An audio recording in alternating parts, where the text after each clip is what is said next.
तो प्रिय छात्र और छात्राओं, आज हम लोग एटॉमिक मॉडल जो हमारे लिए पढ़ना है एटॉमिक स्ट्रक्चर में 3 पढ़ेंगे। आज हम J Thomson, Rutherford atomic model और एक और हम लोग पढ़ेंगे नील बोहर एटॉमिक मॉडल। तो एटम के बारे में आप पहले सब कुछ जानते ही हैं।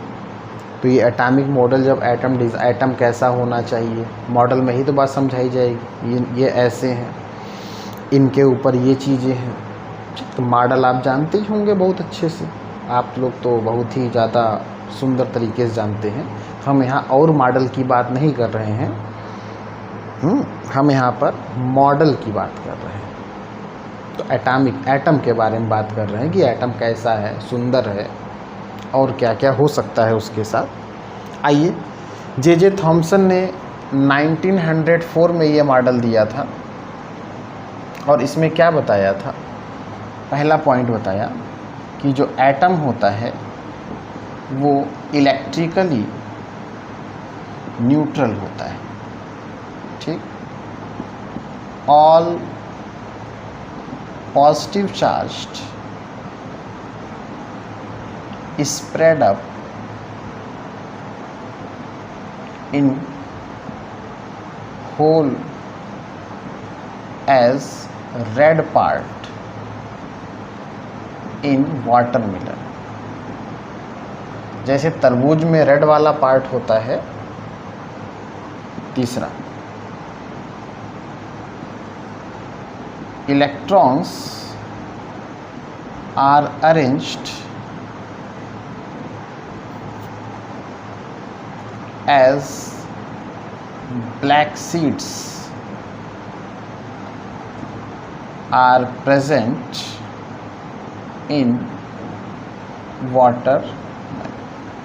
तो इन्होंने बहुत ऐसी बात कही कि अगर ये वाटरमेलन है और ये इसका कटा हुआ पार्ट है, ये आउटर सरफेस एरिया है वाटरमेलन का, और वाटरमेलन के आउटर सरफेस एरिया जो ग्रीन वाला पार्ट है ये बाहर का पार्ट, और इनर में ये पूरा देखिए रेड होगा।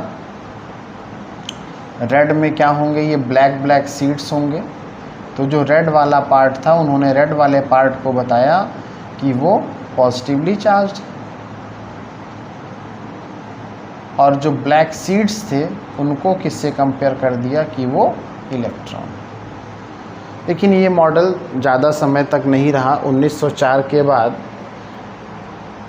1911 में रदरफोर्ड ने, क्योंकि पूरे में पॉजिटिव फैला हुआ है, कोई कॉन्सेप्ट नहीं बन रहा, इलेक्ट्रॉन बीच में धंसा हुआ है, यह भी कोई कॉन्सेप्ट नहीं बन रहा है, और न्यूट्रल भी है।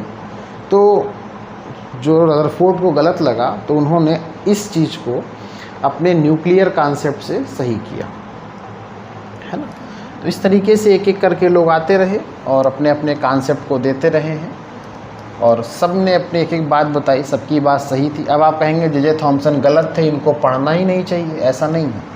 अगर गलत थे तो आखिर 1904 से 1911 तक क्यों इनके मॉडल को एक्सेप्ट किया गया, तुरंत ही काट दिया गया होता, है ना। कुछ बात तो थी इनके अंदर कि उन्होंने कुछ बताया। तो अपने यहाँ कमी यही है कि लोग बताते हैं, उसमें कमियाँ निकालने वाले पहले आते हैं। उनके समझिए कुछ बातें ऐसी हैं जो सही है।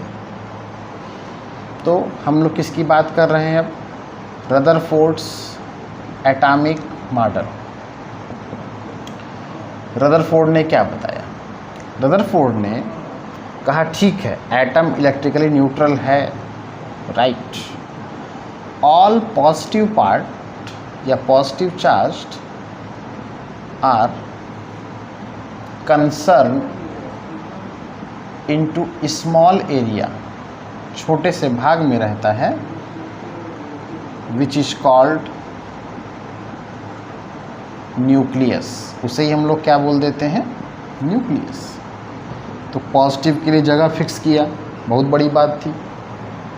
कई कमी इसके अंदर निकल जाए तो आप ये कह दीजिएगा कमी तो इसमें भी है, इसको भी नहीं पढ़ेंगे, ऐसा नहीं करना आपको। Number 2, many of circular orbit are present surrounding nucleus and all electrons are revolve in circular orbit। ठीक, इनके कॉन्सेप्ट में ये बोला गया कि ये न्यूक्लियस है, इसके सराउंडिंग में जो ये ऑर्बिट है इसमें कौन मूव करता है, इलेक्ट्रॉन मूव करता है। तीसरी बात कि ये जो न्यूक्लियस है, देखिए तीसरे में क्या बोला गया, न्यूक्लियस इस इलेक्ट्रॉन पर एक फोर्स अप्लाई करता है जिसको हम लोग क्या बोलते हैं, सेंट्रीफ्यूगल फोर्स। और इस सेंट्रीफ्यूगल फोर्स के कारण ये क्या हो जाता है, बैलेंस हो जाता है और अपने ऑर्बिट में मूव करता रहता है। तो न्यूक्लियस अप्लाई करता है जो ऐसा फोर्स जो सेंटर से बाहर की ओर लगता है उसे सेंट्रीफ्यूगल फोर्स कहते हैं।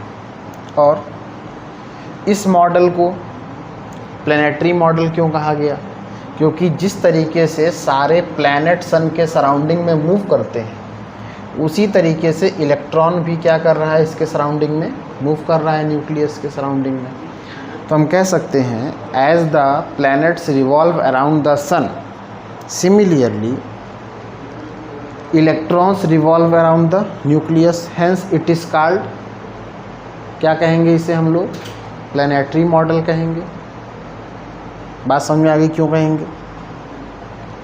पांचवा,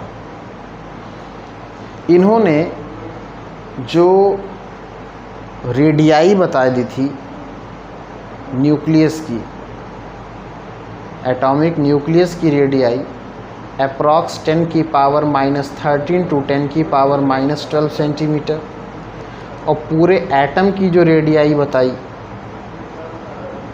अप्रॉक्स 10 की पावर -8 सेंटीमीटर।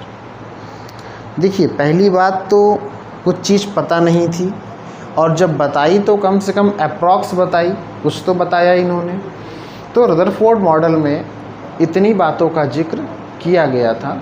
एक बात और बताई गई थी, आपकी जानकारी में डालें कि total number of positive charged equal to total number of electron. ठीक है, तो आप अगर ध्यान दें तो रदरफोर्ड ने अपने में कई बातों को समझा दिया था कि पहली बात तो जो जे थॉमसन ने ये कहा, जे थॉमसन ने क्या कहा था कि पूरे में पॉजिटिव फैला हुआ है, इन्होंने कहा ऐसा नहीं है, सेंटर पे फिक्स रहता है। थॉमसन ने क्या कहा, इलेक्ट्रॉन बीज की तरह होते हैं, कहा ऐसा नहीं, इलेक्ट्रॉन सर्कुलर ऑर्बिट में घूमते रहते हैं। तीसरी बात क्या कही कि न्यूक्लियस जो है, अब भाई लोग कह सकते हैं ना ये इलेक्ट्रॉन है आखिर घूमता है, इसमें गिर जाएगा वगैरह वगैरह, बहुत सारे कॉन्सेप्ट भैया भारत में आते हैं। तो उन्होंने बताया कि देखिए सेंटर क्या करता है, यहाँ पर एक फोर्स लगाता है, फिजिक्स का कॉन्सेप्ट है कि और इस फोर्स से यह बैलेंस होकर के अपने ही ऑर्बिट में मूव करता है।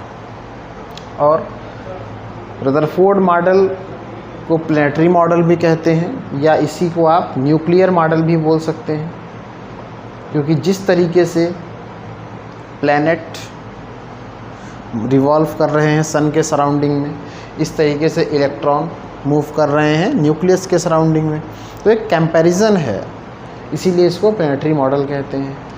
एटॉमिक न्यूक्लियस की रेडियाई और एटम की रेडियाई को बता देना, भाई कुछ बताया, अप्रॉक्स बताया, लेकिन बताया और कैलकुलेट किया गया होगा, कई लोग जुटे होंगे तब जा कर के मॉडल तैयार हुआ और इसके बारे में इतने रिज़ल्ट सामने आए। जो आपको तैयार रखना है, आपको अपने माइंड में इसको सेट रखना है, इसको आप भूल ना जाए, ये आपको ध्यान रखना है। आइए एक और मॉडल हमने कहा चर्चा करने के लिए, रदरफोर्ड कब आया था, 1911, थॉमसन 1904। अब जो आ रहा है उसका नाम है नील बोहर। छात्र और छात्राओं, तो आज हम लोग नील बोहर्स एटॉमिक मॉडल के बारे में पढ़ ही रहे हैं। तो नील बोहर्स का एटॉमिक मॉडल क्या कहता है, इसने रदरफोर्ड के मॉडल के बाद प्लैंक कॉन्सेप्ट को लिया और रदरफोर्ड मॉडल जैसे ही समाप्त हुआ और प्लैंक कॉन्सेप्ट को यूज़ किया गया, तो पहली तो बात यह बताई गई कि बहुत से सर्कुलर ऑर्बिट पॉसिबल हैं, लेकिन इलेक्ट्रॉन सब में मूव करते नहीं हैं। इलेक्ट्रॉन सिर्फ और सिर्फ उसी में मूव करते हैं जिनका एंगुलर मोमेंटम NH/2 के इंटीग्रल मल्टीपल होता है। n प्रिंसिपल क्वांटम नंबर है और MVR = NH/2 का एक फार्मूला दिया। दो शेल हैं, K शेल की एनर्जी E1 है और L शेल की एनर्जी E2 है, लोअर एनर्जी हाई एनर्जी। अगर इलेक्ट्रॉन लोअर एनर्जी लेवल से हाई एनर्जी लेवल में जंप कर रहा है तो उस सिचुएशन पे एनर्जी एब्जॉर्ब हो रही है, और अगर इलेक्ट्रॉन हायर से लोअर में एंटर कर रहा है तो एनर्जी इमिट होगी। इसे हम लोग बोलेंगे कि एब्जॉर्प्शन ऑफ एनर्जी और इमिशन ऑफ एनर्जी। एक बात और कही कि ये जो एब्जॉर्प्शन और इमिशन हो रहा है ये as the form of radiation होगा। किस फॉर्म में होगा ये? As the form of radiation. तो change in energy E2 - E1 = hν। यानी यहाँ पे न्यू क्या है? ये न्यू वही फ्रीक्वेंसी है, इसको हम ऐसे निकाल सकते हैं। फ्रीक्वेंसी ऑफ रेडिएशन की वैल्यू को कैलकुलेट कर लिया जाएगा। तो ये रदरफोर्ड मॉडल से हम लोग को रदरफोर्ड मॉडल में जो बातें बताई गई उसका यहाँ पे करेक्शन है, और उस करेक्शन से फिर हम लोगों ने इसको यहाँ पे पूरा कर लिया है।